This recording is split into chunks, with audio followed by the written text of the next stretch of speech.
ಜನಗಳಿಗೆ ಕುಡಿಯಕ್ ನೀರಿಲ್ಲ. ಬಿತ್ತನೆ ಮಾಡಿದ ಬಿತ್ತನೆ ಬೀಜವೂ ಕೂಡ ಮೊಳಕೆ ಒಡೆಯದೆ ಬರದ ತೀವ್ರತೆಯನ್ನು ಸಾರ್ತಾ ಇದೆ. ಇಂಥ ಸಂದರ್ಭದಲ್ಲಿ ಆಳುವ ಸರ್ಕಾರಕ್ಕೆ, ನಮ್ಮ ಮುಖ್ಯಮಂತ್ರಿಗಳಿಗೆ ಬರದ ಬಗ್ಗೆ ಚಿಂತೆ ಇಲ್ಲ. ಆದ್ರೆ ಬಿಡದಿ ಟೌನ್ಶಿಪ್ನ ಚಿಂತೆಯನ್ನು ಅವ್ರು ಬಿಡೋದು ತಯಾರಿಲ್ಲ. ಅವ್ರು ಹೇಳ್ತಾರೆ, ನಾನು ತೀರ್ಮಾನ ಮಾಡಿದ್ದೇನೆ, ಯಾವ ಕಾರಣಕ್ಕೂ ಟೌನ್ಶಿಪ್ ಯೋಜನೆಯನ್ನ ಮಾಡದೆ ಬಿಡೋದಿಲ್ಲ ಅಂತ ಹೇಳಿ. ಮಾನ್ಯ ಮುಖ್ಯಮಂತ್ರಿಗಳೇ, ಆ ನಾನು ಅನ್ನೋದು ಅದು ಅಹಂಕಾರದ ಪರಮಾವಧಿ. ನಾನು ತೀರ್ಮಾನ ಮಾಡಿದ್ದೀನಿ, ಯಾವ ಕಾರಣಕ್ಕೂ ಬಿಡೋದಿಲ್ಲ ಅನ್ನೋದು ಅದು ಅಹಂಕಾರದ ಪರಮಾವಧಿ. ಪ್ರಜಾಪ್ರಭುತ್ವ ವ್ಯವಸ್ಥೆಗೆ ನಾನು ತೀರ್ಮಾನ ಮಾಡಿದ್ದೀನಿ, ಯಾರೇ ವಿರೋಧ ಮಾಡಿದ್ರು ಬಿಡೋದಿಲ್ಲ ಅನ್ನೋದು ಶೋಭೆ ತರುವ ಸಂಗತಿ ಅಲ್ಲ. ನಾವ್ಯಾರು ಅಭಿವೃದ್ಧಿಯ ವಿರೋಧಿಗಳಲ್ಲ. ಆದ್ರೆ ರೈತರ ಸಮಾಧಿಯ ಮೇಲೆ ನೀವು ಟೌನ್ಶಿಪ್ ಮಾಡ್ಲಿಕ್ಕೆ ಹೊರಟಿದ್ದೀರಲ್ಲ, ರೈತರ ಬದುಕಿನ ಸಮಾಧಿಯ ಮೇಲೆ ಟೌನ್ಶಿಪ್ ಮಾಡೋದಕ್ಕೆ ಅವಕಾಶ ಕೊಡೋದಿಲ್ಲ ಅಂತ ಹೇಳೋದಕ್ಕೆ ಇವತ್ತು ಭಾರತೀಯ ಜನತಾ ಪಾರ್ಟಿ ರೈತ ಪರ ಹೋರಾಟಕ್ಕೆ ಇವತ್ತು ಧರಣಿಗೆ ಮುಂದಾಗಿದೆ. ನಿಮ್ಮ ಉದ್ದೇಶ ಏನು? ಬಿಡದಿ ಟೌನ್ಶಿಪ್ ಮಾಡೇ ಮಾಡ್ತೀನಿ ಅನ್ನೋ ಉದ್ದೇಶ ಏನು? ಅದು 18,000 ಕೋಟಿ ಸಾಲ ಮಾಡಿ ಕಬ್ಬನ್ ಪಾರ್ಕ್ ಒತ್ತೆ ಇಟ್ಟು, ಎಲ್ಲ ಉದ್ಯಾನಗಳನ್ನು ವನಗಳನ್ನು ಒತ್ತೆ ಇಟ್ಟು, ಸಿಎ ಸೈಟ್ಗಳನ್ನು ಒತ್ತೆ ಇಟ್ಟು, ವಿಧಾನಸೌಧವನ್ನು ಒತ್ತೆ ಇಟ್ಟು ಸಾಲ ತಂದಾದ್ರೂ ಸರಿ ಈ ಟೌನ್ಶಿಪ್ ಅನ್ನ ಮಾಡೇ ಮಾಡ್ತೀನಿ ಅನ್ನೋದ್ರ ಉದ್ದೇಶ ಏನು? ನಿಮ್ಮ ಉದ್ದೇಶ ಸ್ಪಷ್ಟ. ನೆಲ ಕೆರೆದ್ರೂ ದುಡ್ಡು ಬರುತ್ತೆ, ನೆಲ ಕೆರೆದ್ರೂ ದುಡ್ಡು ಬರುತ್ತೆ.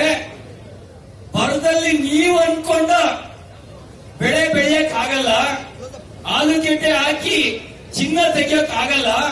ಆದ್ರೆ ಬಿಡದಿ ಟೌನ್ಶಿಪ್ ಹೆಸರಿನಲ್ಲಿ ನೀವು ಚಿನ್ನದ ಬೆಳೆ ಬೆಳಿಬಹುದು ಅಂತ ಗೊತ್ತು. ಅದಕ್ಕಾಗಿ ರೈತರ ಬದುಕಿಗೆ ಸಮಾಧಿ ಕಟ್ಟಿ ನೀವು ಟೌನ್ಶಿಪ್ ಮಾಡಲಿಕ್ಕೆ ಹೊರಟಿದ್ದೀರಿ. ಈ ಅನ್ಯಾಯದ ವಿರುದ್ಧ ನಮ್ಮ ಹೋರಾಟ, ಈ ಅನ್ಯಾಯದ ವಿರುದ್ಧ ನಮ್ಮ ಆಕ್ರೋಶ. ಕೇವಲ ರಾಜಕಾರಣ ಮಾಡಬೇಕು ಅಂತ ನಾವು ನಿಮ್ಮನ್ನು ವಿರೋಧ ಮಾಡ್ತಿಲ್ಲ. ನೀವು ಮಾಡ್ತಿರ್ತಕ್ಕಂಥ ರೈತ ವಿರೋಧಿ ನೀತಿಯ ವಿರುದ್ಧ ನಾವು ಹೋರಾಟ ಮಾಡ್ತೇವೆ. ಅದಕ್ಕಾಗಿ ಹೋರಾಟಕ್ಕೆ ಬಂದಿದ್ದೇವೆ. ಚಾಣಕ್ಯ ಒಂದ್ ಕಡೆ ಒಂದು ಮಾತು ಹೇಳ್ತಾನೆ.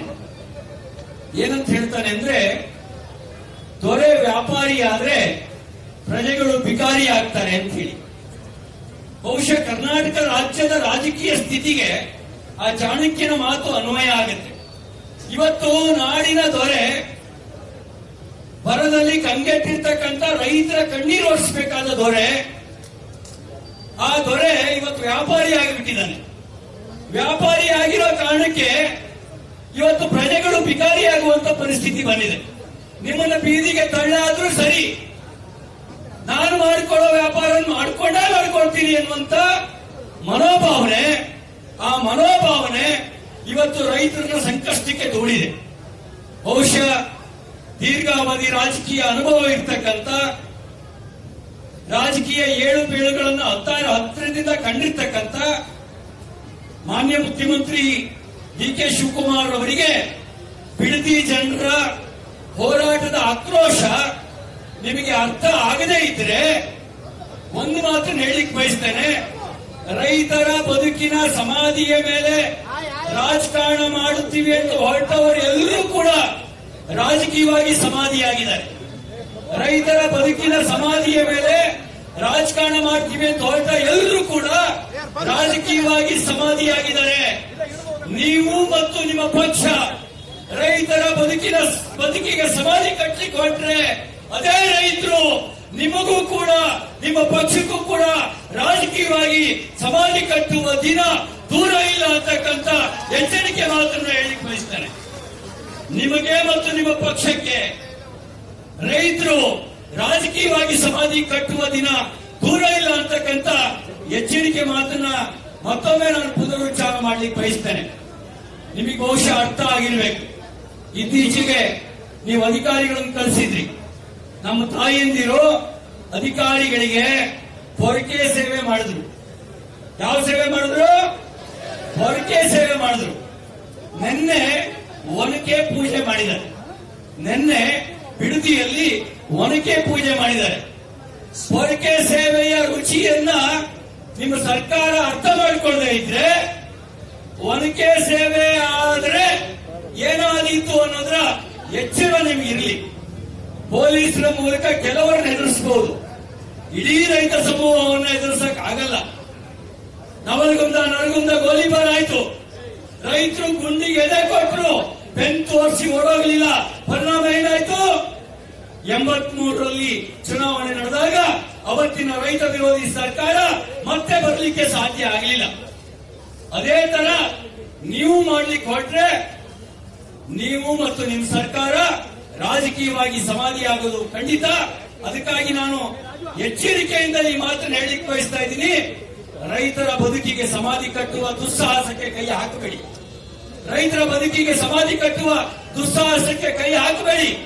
ಅಷ್ಟು ಕೂಡ ಸಾಲ ಮಾಡಿ, ಅದು ಬರ ಇದ್ದಾಗ, ರೈತ ಕಂಗೆಟ್ಟಿದ್ದಾಗ ನಿಮ್ಮ ಆದ್ಯತೆ ನಾಡಿನ ದೊರೆಯಾಗಿ ವ್ಯಾಪಾರ ಮಾಡೋದು ನಿಮ್ಮ ಆದ್ಯತೆ ಆಗೋದು ಬೇಡ. ಕೆಟ್ಟ ಹೆಸರು ತರುವ ಕೆಲಸ ಮಾಡಬೇಡಿ. ಕುಲಕ್ಕೆ ಮೂಲ ಕೊಡಲಿಕ್ಕಾಗುವಂತ ಒಂದು ಗಾದೆ ಮಾತಿದೆ. ನೀವು ರೈತ ಕುಟುಂಬದ ಹಿನ್ನೆಲೆಯವನು, ನಾನು ರೈತನ ಮಗ ಅಂತ ಹೇಳಿದಿರಿ. ಹಾಗೆ ಹೇಳಿರುವ ನೀವು ರೈತರ ಬದುಕನ್ನು ಕಡಿತಕ್ಕಂತ ಆ ಕೊಡಲಿಕ್ಕಾವು ಆಗಬೇಡಿ. ನಿಮಗಿರೋ ಅಧಿಕಾರವನ್ನ ಸದ್ಬಳಕೆ ಮಾಡಿಕೊಳ್ಳಿ.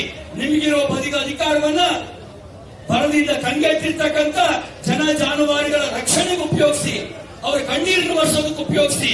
ಅದರ ಬದಲಿಗೆ ನೀವೇನಾದ್ರೂ ರೈತರ ಬದುಕಿಗೆ ಸಮಾಧಿ ಕಟ್ಟಲಿಕ್ಕೆ ಹೊರಟ್ರೆ, ರೈತ ಮಹಿಳೆಯರು ಪೂಜೆ ಮಾಡಿರುವ ಮನಕ್ಕೆ ಹೊರಗೆ ಬಂದ್ರೆ ಏನಾದೀತು ಅನ್ನೋದ್ರ ಎಚ್ಚರ ನಿಮಗೆ ಇರಲಿ ಅಂತಕ್ಕಂಥ ಮಾತನ್ನ ಈ ಸಂದರ್ಭದಲ್ಲಿ ಹೇಳ್ತಾ, ಭಾರತೀಯ ಜನತಾ ಪಾರ್ಟಿ ಎಲ್ಲಿಯವರೆಗೆ ರೈತರು ಅವರು ಈ ಒಂದು ಯೋಜನೆಯನ್ನು ವಿರೋಧಿಸ್ತಾ ಇರ್ತಾರೋ ಅಲ್ಲಿಯವರೆಗೆ ನಾವು ರೈತರ ಜೊತೆಗೆ ನಿಲ್ತೇವೆ. ಅವರಿಗೆ ಬೆನ್ನಿಗೆ ಬೆನ್ನೆಲುಬಾಗಿ ನಿಲ್ತೇವೆ. ಅವರ ಜೊತೆಗೆ ನಿಂತು ವಿಧಾನಸಭೆ ಮತ್ತು ವಿಧಾನ ಪರಿಷತ್ನಲ್ಲಿ ಮಾತ್ರ ಅಲ್ಲ, ಬೀದಿಯಲ್ಲೂ ಕೂಡ ರೈತರ ಪರವಾಗಿ ಹೋರಾಟವನ್ನು ಮಾಡ್ತೇವೆ ಅಂತ ಅನ್ನೋದನ್ನ ತೋರಿಸೋದಕ್ಕೋಸ್ಕರ ಇವತ್ತು ಈ ಒಂದು ಹೋರಾಟದಲ್ಲಿ ಪಾಲ್ಗೊಂಡಿದ್ದೇವೆ. ಇಷ್ಟು ಮಾತ್ರ ಅಲ್ಲ, ನೀವು ಮೊನ್ನೆ ಕೇಸ್ ಹಾಕಿರಿ. ಆ ರೈತರು ಭ್ರಷ್ಟಾಚಾರ ಮಾಡಿದವರಲ್ಲ, ಆ ರೈತರ ಮೇಲೆ 307 ಕೇಸ್ ಹಾಕಿರಿ. ಅಂದ್ರೆ ನೀವು ಪೊಲೀಸ್ ಕೇಸ್ ಹಾಕಿ ರೈತ ಹೋರಾಟವನ್ನ ಹತ್ತಿಕ್ಕಬಹುದು ಅನ್ನುವಂತ ಒಂದು ಕುತಂತ್ರಗಾರಿಕೆಯನ್ನು ರೂಪಿಸಿದ್ರೆ ಅದು ನಡೆಯೋದಿಲ್ಲ ಅಂತಕ್ಕಂಥ ಮಾತನ್ನು ಹೇಳಲಿಕ್ಕೆ ಬಯಸ್ತೇನೆ. ನೀವೆಷ್ಟು ಕೇಸ್ ಹಾಕ್ತಿರೋ ಅಷ್ಟೇ ರೈತ ಹೋರಾಟ ಬಲ ಆಗುತ್ತೆ. ಎಷ್ಟು ಪೊಲೀಸರನ್ನು ಉಪಯೋಗಿಸ್ತೀರೋ ಅಷ್ಟೇ ರೈತರ ಹೋರಾಟ ಬಲ ಆಗುತ್ತೆ. ಈ ಹೋರಾಟದ ಮೂಲಕ ರೈತರ ಶಕ್ತಿ ಏನು ಅನ್ನೋದನ್ನ ತೋರಿಸ್ತೇವೆ.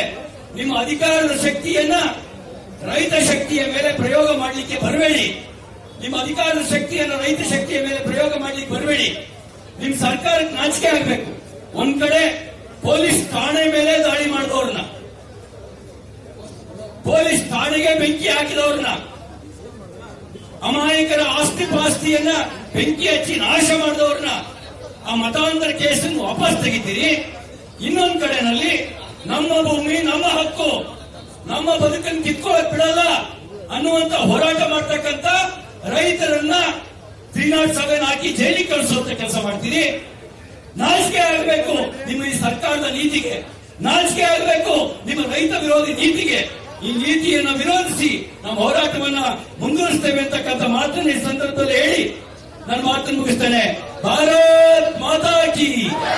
ಬಿಜೆಪಿ ರೈತ ಪರ ಹೋರಾಟಕ್ಕೆ, ಬಿಜೆಪಿ ರೈತ ಪರ ಹೋರಾಟಕ್ಕೆ. ಈ ಒಂದು ಧರಣಿ ಹೋರಾಟಕ್ಕೆ ನಮ್ಮ ಅನೇಕ ಜನ ಶಾಸಕರು ಬಂದಿದ್ದಾರೆ. ನಮ್ಮ ಬೀದರ್ನಿಂದ ಶೈಲೇಂದ್ರ ಬೆಲ್ದಾಳೆ ಅವರು, ಸಿದ್ದು ಪಾಟೀಲ್ ಅವರು, ನಮ್ಮ ನೂತನ ಶಾಸಕರಾಗಿರ್ತಕ್ಕಂಥ ಲಿಂಗರಾಜ್ ಪಾಟೀಲ್ರು, ಮೈಸೂರಿನ ವತ್ಸಾರ್ ಅವರು,